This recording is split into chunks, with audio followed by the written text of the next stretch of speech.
Tonight will be on the law.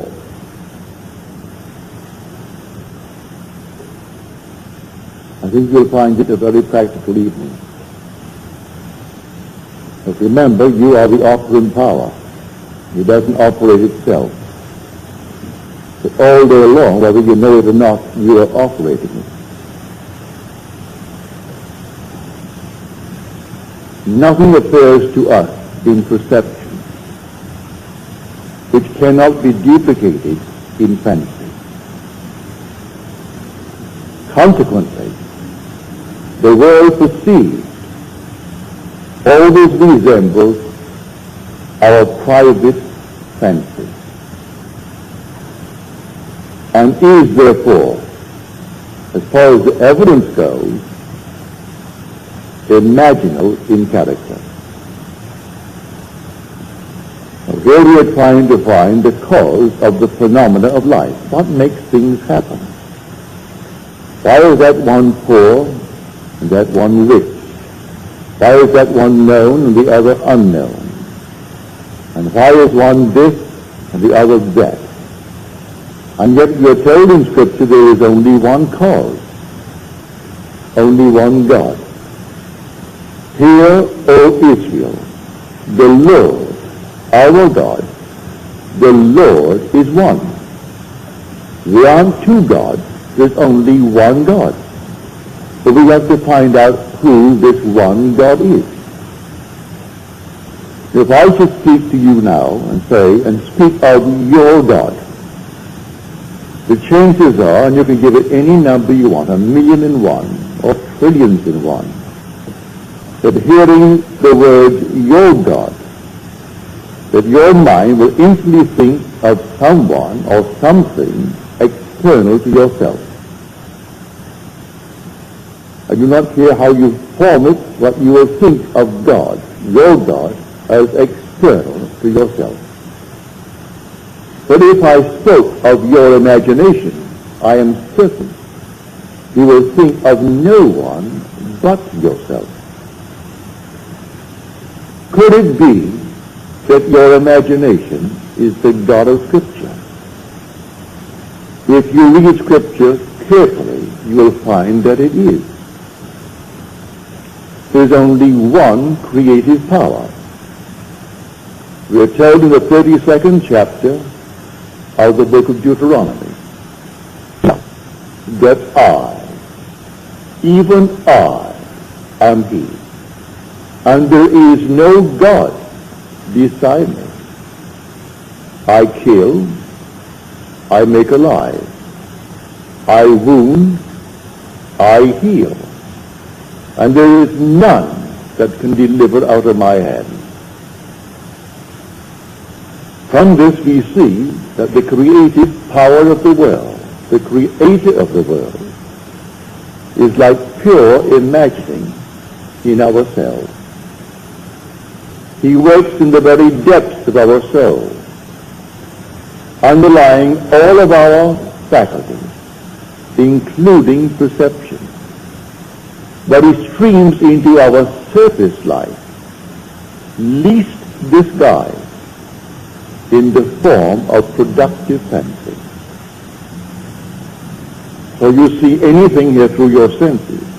Shut your eyes, close your senses completely, and you can reproduce it in fancy. Does it teach me anything? Well, I'll tell you, it'll teach you everything if you'll believe it. If I can get you to accept the true God, the only true God, which is your own wonderful human imagination. Does Scripture teach it really? Yes, Scripture does. And the word of the Lord, well, the word translated Lord, is the Hebrew Yod He Vav He. It's not sounded, or if you do try to sound it, it can be translated as the Lord, and sometimes Jehovah, and sometimes they'll translate it, which they shouldn't, say as God. But the Lord, yes. The word Jehovah, yes. Well, the word Jesus begins Yod He Vav. So here we find the same root in the word Jesus. Therefore they call him the Lord. And the word of the Lord came to Jeremiah, saying, Arise and go down to the potter's house, and I will let you hear my word. So I went down to the potter's house, and there he was, working at his wheel. And the vessel in his hand was spoiled, that he was making of clay.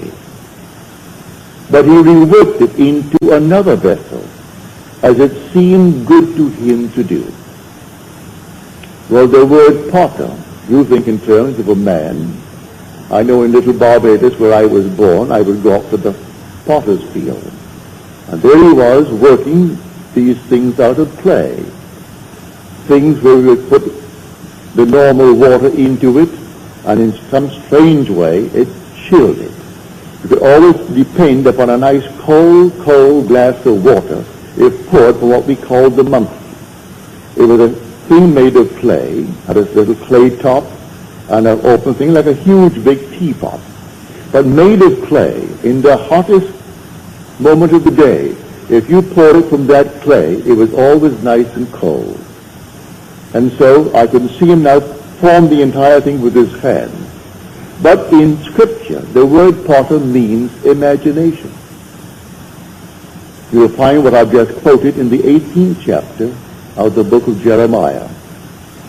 You'll also find it in the 64th chapter of the book of Isaiah. Thou art our Father, our potter. Who is the Father? Well, the Lord.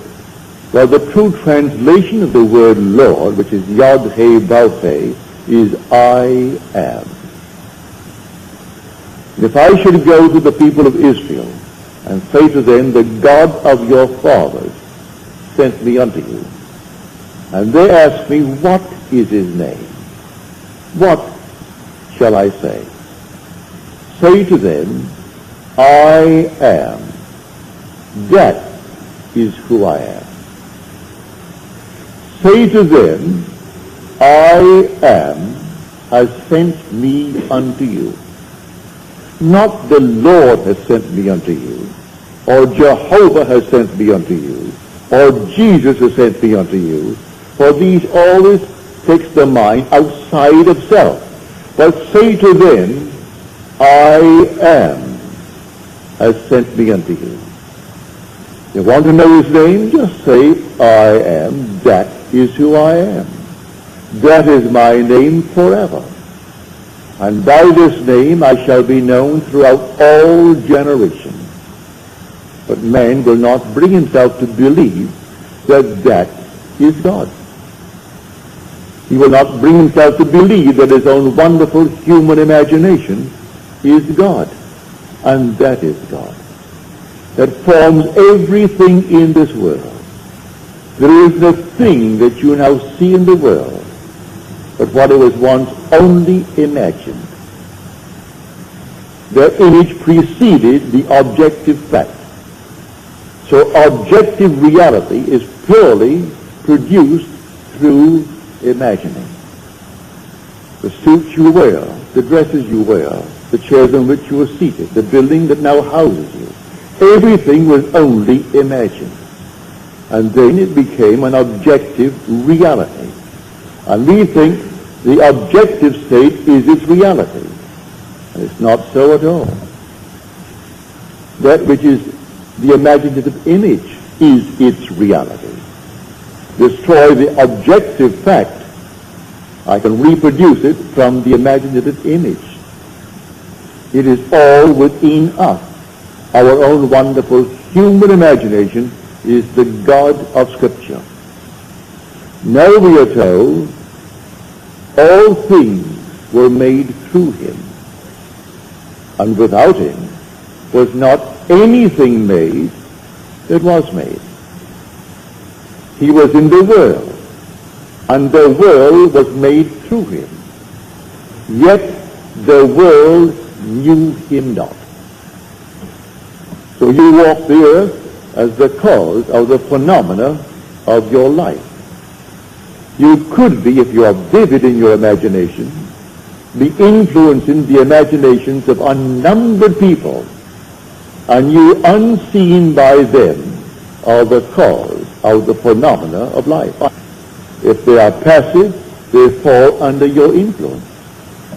If you are powerful in your imagination, you are creating the phenomena of life.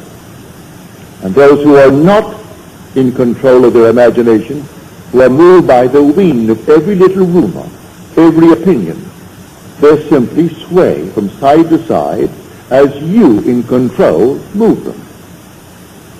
You are the one treading in the winepress, and no one knows it. You could be in a dungeon, serving a long, long span of time, and while there, eaten up with a desire, and then in your silent moment, you are completely in control of that vivid, creative power of the universe, your imagination, and you influence all the people of the world. For all things by a law divine in one another being mingled. I couldn't see you if you did not penetrate my brain. I couldn't hear you if you didn't penetrate it. So all things by a law divine in one another's being mingled. The whole vast world is one. You in control of the creative power, which is your own wonderful human imagination. You can sway the entire vast world. If you can't do it, as some dictators who try to do it, they bring in their propaganda machine. And then they try to force man into a certain shell, into a certain state. And quite often they succeed up to a point. But you, without the aid of any machine in this world, you can change the structure of your world by the control of your own wonderful human imagination. That is God. That is the Lord spoken of in Scripture. That is Jesus. Or can you imagine? For that is God in operation. God only acts and is in existing beings or men. But how does he act? As I imagine. I imagine anything. See now that I, even I, am he. I kill and I make alive. I wound and I heal. And none can deliver out of my hand. I raise my hand to heaven and cry, I live forever. That's the immortal you. It cannot die. When you say I am, it cannot die. It's not confined to the little garment that you're wearing. That's a mask that you put upon yourself that you may be seen in this world of shadows. But you are not the mask that you wear. You are an immortal being, and that immortal being is God the Father, as spoken of in Scripture. But I would like you to begin to feel it is simply I am. And by that, imagination. You can sit down this very moment and begin to dream the most glorious dream in the world concerning yourself. At the moment of the dream, reason denies it. Your senses deny it. But if you dare to assume that assumption, that you are already that in its fullness, and persist in that assumption, it will harden into fact. Blake said, I met Isaiah and Ezekiel, and I dined with them last night. And I say to Isaiah, do you really believe that an assumption will harden into fact? He said, all prophets believe that it does, but today not very many are capable of an assumption of anything. They change from moment to moment. If I could dare to assume that I am what at the moment reason denies and persist in my assumption in a way that I do not know and I need not be concerned about, it will actually find the necessary means to externalize itself within my will. That I know from experience, and Scripture teaches it from beginning to end. This is the law that came after the promise. The promise came first, and that is irrevocable. No one can fail in the fulfillment of the promise. You will awaken one day as God himself, and you will know it. That is the promise. But while we are moving through this vale of tears, we have a law, and the law is the law of assumption. If I dare to believe that what I have said will come to pass and not question it, well, go your way, it will come to pass.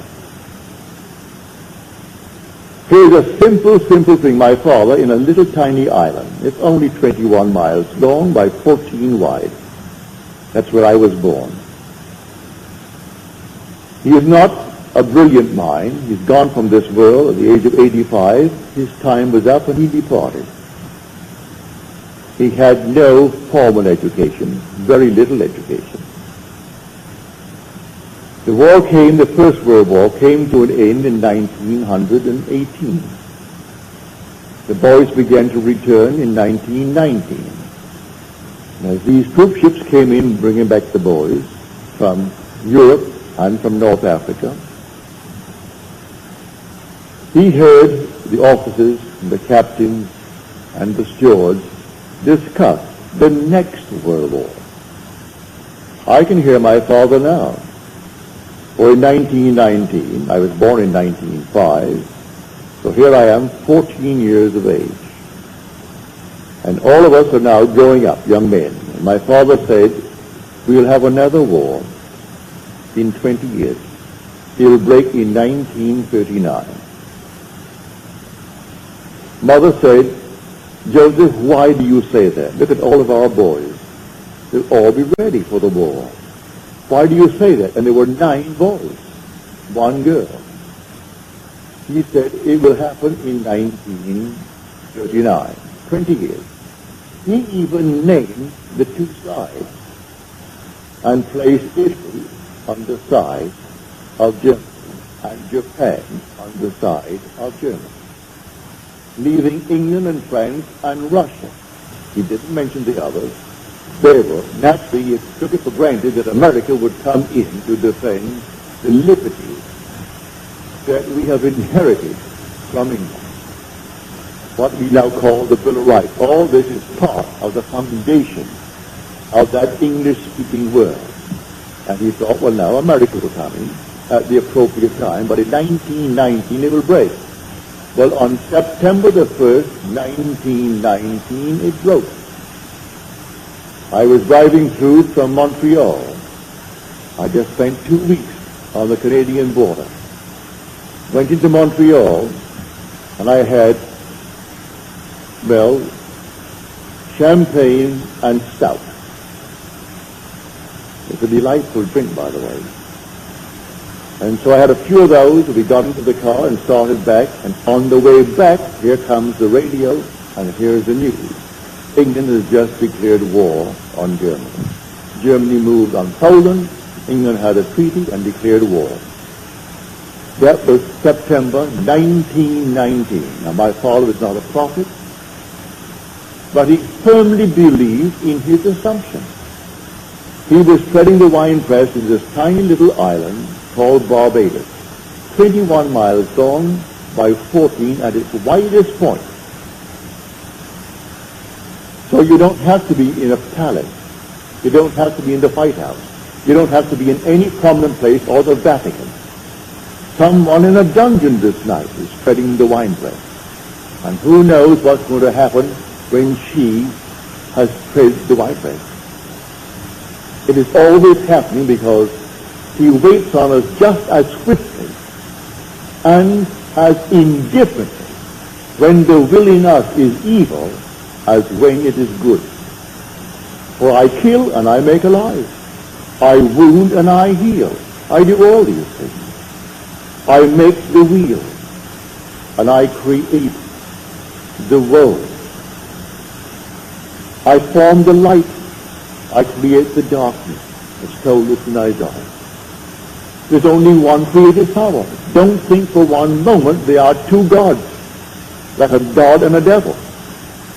The devil is only the negation, the doubter in this world. But the positive creative power of the world is your own wonderful human imagination. That is God. So as you're seated here, God is seated here. And where are you going to go to find him? You could find him no place other than where you are. You'll never find him outside of yourself. Approaching you, as some people are talking about it today. I turned on the radio thinking I'm going to see the blast off to the moon. I thought I had Channel 4. So I sat back in my easy chair. Oh, I didn't know what time it was going to come on. It said maybe 10 minutes to 10. So I turned it on at quarter to. And here comes this so-called prophet. He's from Australia. And he's being questioned by someone else. And he's giving all the interpretations of the prophecy of Scripture. And I wonder, is this an insane asylum or something? And here he is giving me all these little dates. Why Israel won in 6 days the last war, rather than others, because Israel always rests on the 7th day. Of all the nonsense in the world. And he is actually, before a press, undoubtedly a large audience, maybe not last Sunday morning, because it was an important thing, the boys casting off to the moon. I thought I had Channel 4 and I had Channel 5. So I sat there waiting, maybe some brother has delayed the thing, but I thought it was 4. And after 15 minutes of this nonsense, I got up and checked, and I missed the blast off. Completely gone. Luckily, it was a replay, so they replayed it later, and I saw the blast off. And this goes on every Sunday morning, and then they call him an authority, and he so smiled, he so loved that. You are an authority on the Bible. Well, you never heard this nonsense in your life. Well, that is it. I'm telling you of the true God. God became as we are, that we may be as he is. And that God is your own wonderful human imagination. So when you say, I am, that's God. There is no other God. He literally became as we are. Our every breath is the breath of God. But he does not in any way interfere with this level of awareness and compel us to be good, compel us to be kind, compel us to be anything. We can exercise the talent, no matter what mistakes we make, what horrors we make in this world, and we have done it, and are still doing it in this world. And who suffers? Only God suffers. But you say, but I am suffering. That's his name. Forever and forever, he has no other name. It's not Jehovah. It's not the Lord. It's not Jesus. It is simply I am. That is the Father. And so I'm telling you tonight, if you really believe it, you can start now, this night, and change the world in which you live. Start with your own environment. What would it be like if it were true that I am now the man that I would like to be, or the woman that I'd like to be? And then simply define it as clearly, for the word potter simply means to mold into a form. The first definition is imagination. It means to resolve. It means to determine. So you were determining a certain state in your world. A resolution now. I resolve to be, and you name it. Not based upon the evidence of your senses or what reason dictates, but a wish on your part.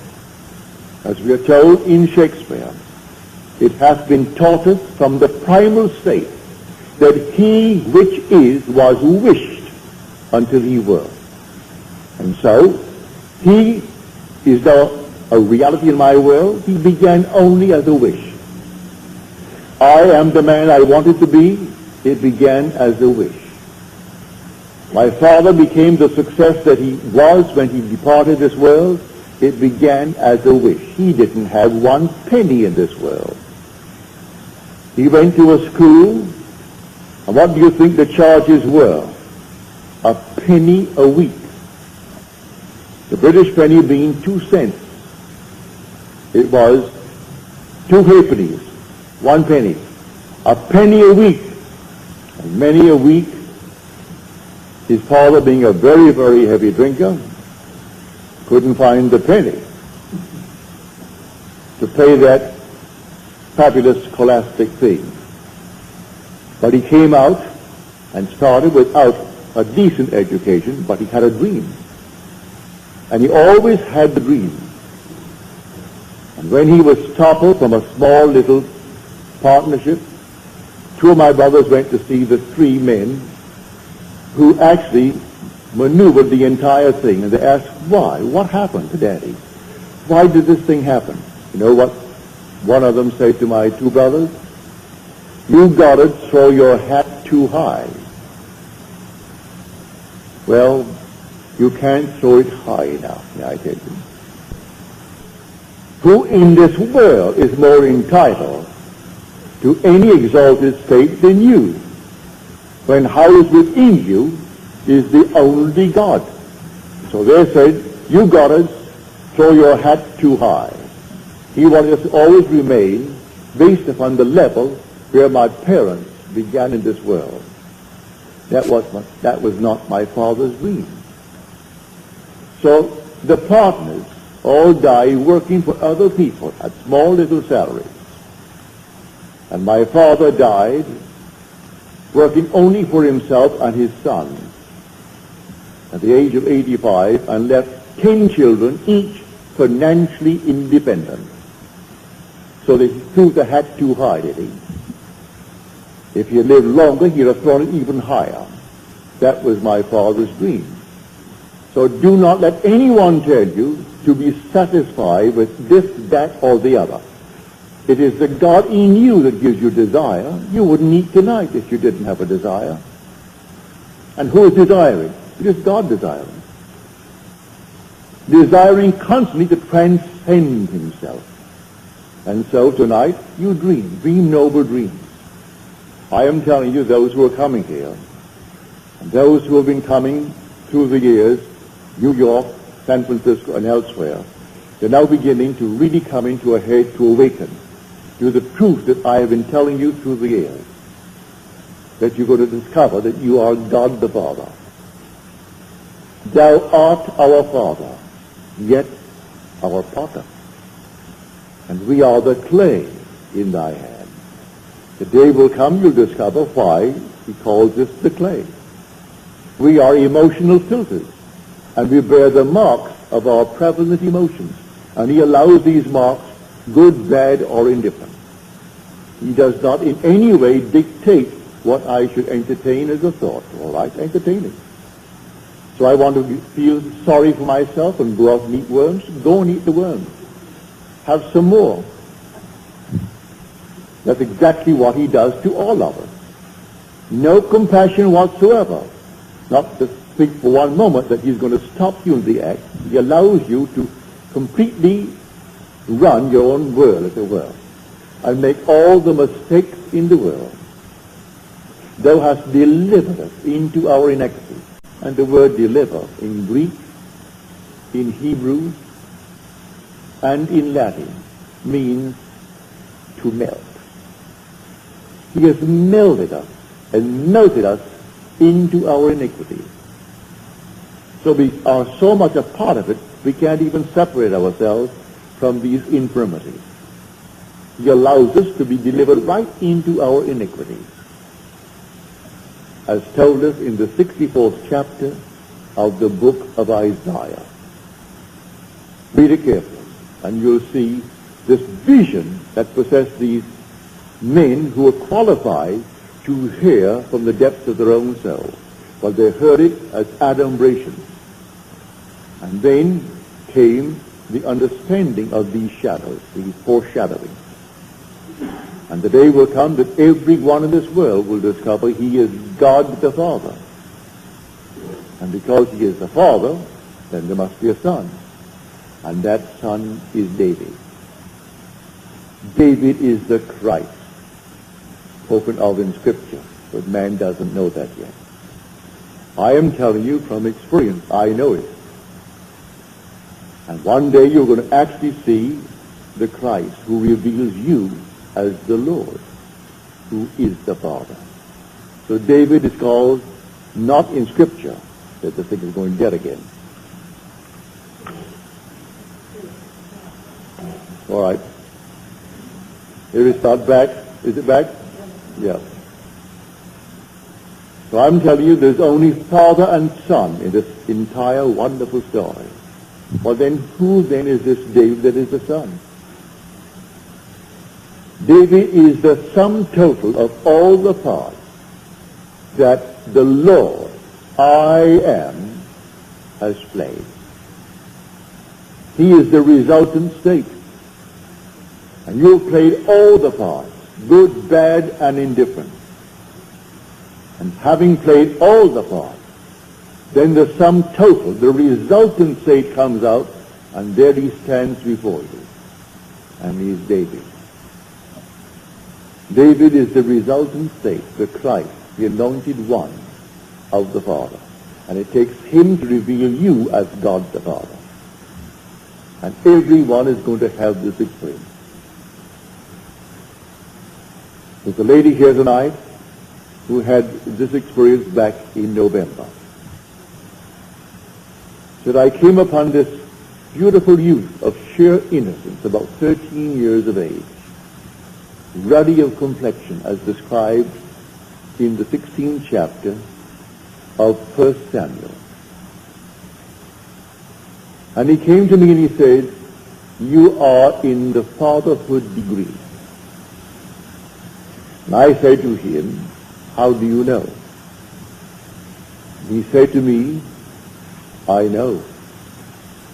I know. And then the vision faded. Then she said, I had this experience. I saw 3 men walking towards me. They were all with a heavenly smile on their face. As they approached, they so resembled each other, they could be triplets. They could be brothers, but triplets. They were so completely alike as they approached. And one had an infant wrapped in a blanket. And he came towards me and placed it in my hand.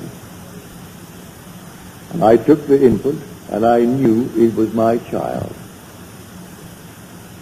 Now, 2 days prior to this experience, lying on my bed, I saw these heavenly colors of, well, purple, sort of the amethyst color. And then as they faded, it formed into the most wonderful, brilliant star. I'm looking at the star when suddenly the whole thing faded, and 2 days later came these 3 messengers bringing the infant child. Well, that's told us in the book of Genesis.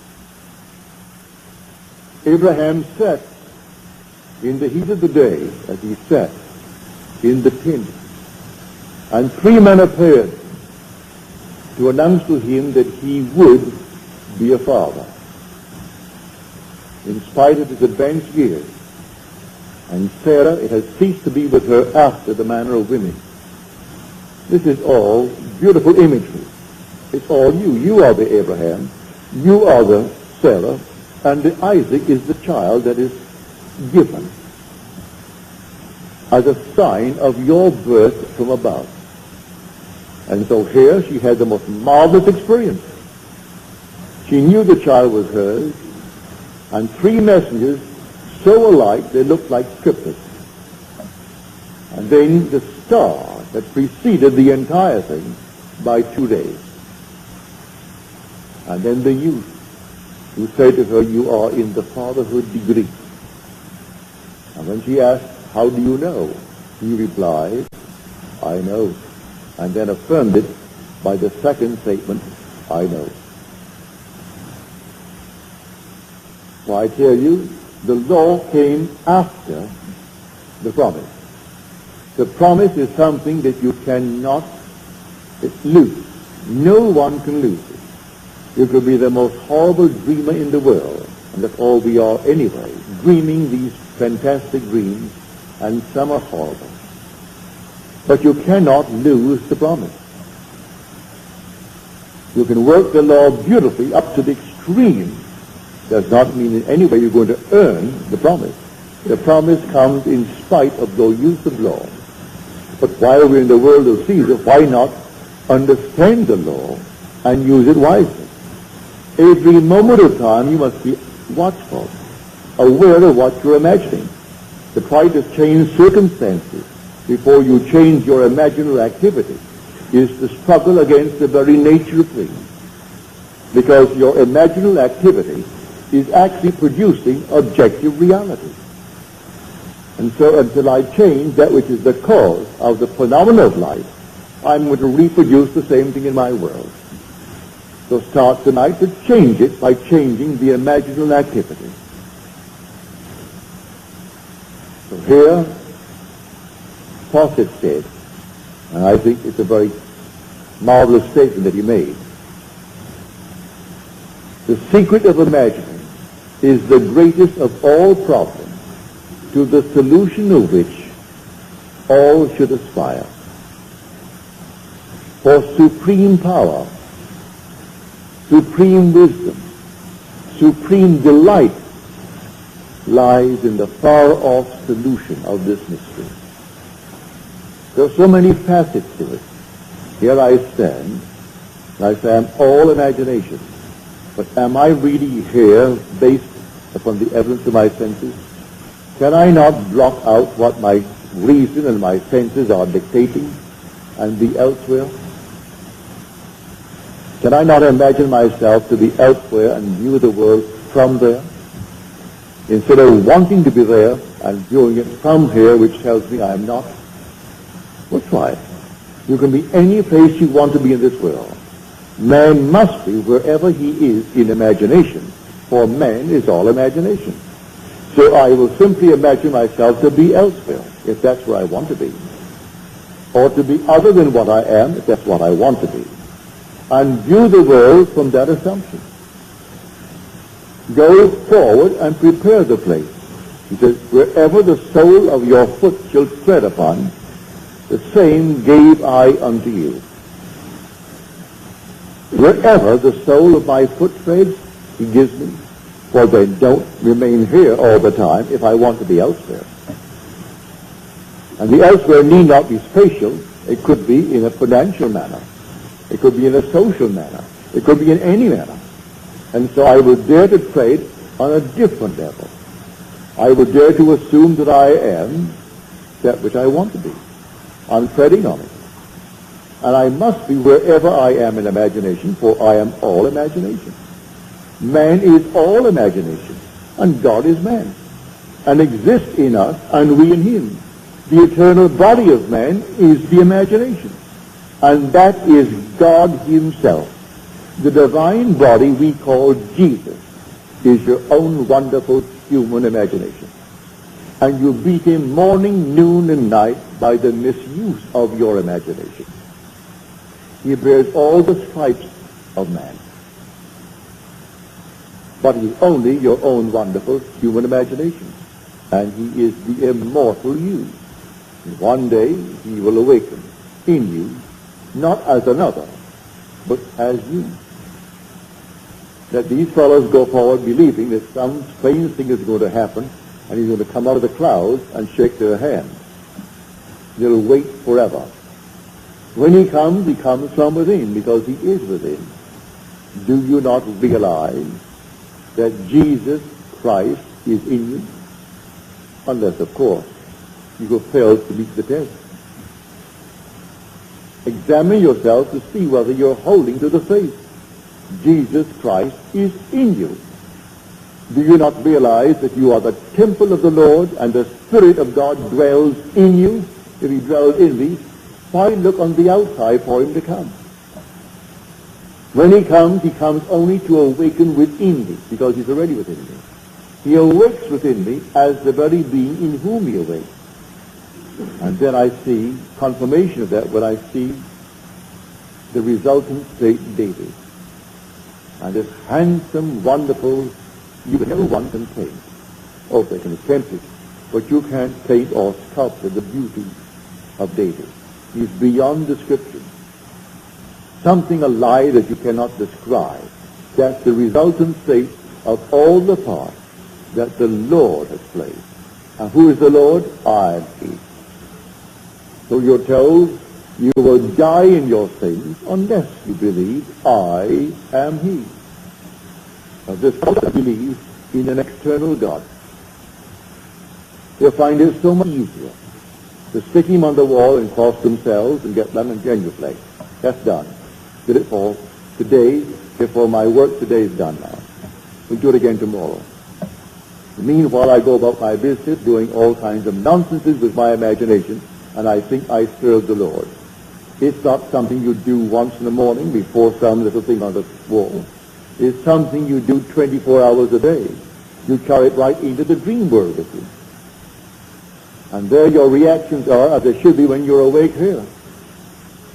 That you're completely in control of your wonderful human imagination, for that's God. That's the creative power of the world.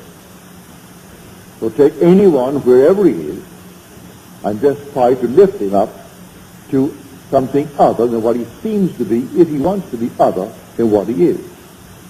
And they ask him to persist to the best of his ability in that new assumption, and to feel it as you would a suit of clothes. It's new when you first buy it, wear it for a week, it's old stuff.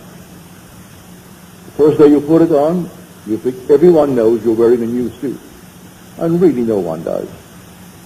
But you do, and so it's what you do. And so after a little while, it's an old suit. So put on the feeling. It's like something new when you first put it on. And wear it. And then after a while it becomes so natural. And then it objectifies itself in your world, and you become exactly what you've assumed that you are. For an assumption, though false, if persisted in, will harden into fact. You try it.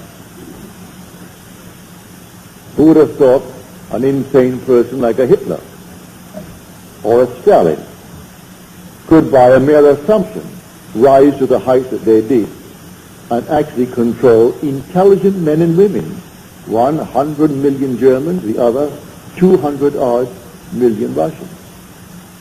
And they could destroy them with impunity, kill millions with impunity. They weren't put on trial. Yet both were thieves and robbers before they actually moved to that position. Stalin was a bank robber and served time for it, and yet they honored him over the years he was there, knowing all along he was insane. Well, you can't conceive of a man called Hitler sane. He was just as insane as anyone could be. But he did assume, and boldly assume, and he lived in it. That's what I mean by this strange, peculiar law that kills and makes alive. And it wounds and it heals. It makes the dark and creates the light. It forms the wheel and still creates the road. It does all things, and no one can deliver out of its hand. So it's entirely up to us. What are we going to do with this creative power in the world when we ourselves are that power? You don't say, I'm going to take it from outside and use it. We are the power. We are the creative power of the universe. And that power, the world calls God, but in calling it God, in calling it Jehovah, in calling it Lord, they are missing the point. Because they put it on the outside. If you really know, read the 3rd chapter, the 14th verse of Exodus. That's where the name is beautifully described for us. And when I come to the people of Israel, and I tell them, the God of your father sent me to you, and they say, what is his name? What shall I say? Say unto them, I am. That is who I am. And when you go to them, you just say, I am. has sent me to you. And that is my name forever.